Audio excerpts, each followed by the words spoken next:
Hi, I'm Karen Comegys. Thanks. And I've lived here for 40 years. And, you know, as a resident, I've seen a lot of changes. And a lot of them have really been great, and I really appreciate them. But I really feel that we need to keep within our current height and density restrictions on all sites. And I think that to say that Santa Barbara is not a growing city and not a city that brings tourism, etc., because they have more restrictions than we do is incorrect.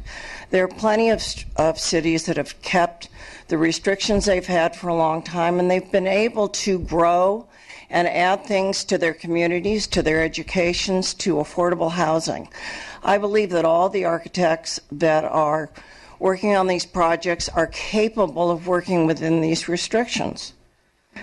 They have all done it in other cities.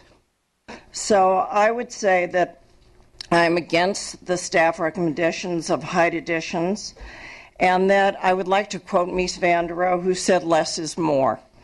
And less means less traffic, less congestion, less density. More means more quality of life. And I think as a resident, we really need to think about that. Developers are not necessarily looking at that. People who live here are more concerned with that than more developers are. So I would like to say that I would hope that you would look at the quality of life and not the quality of development.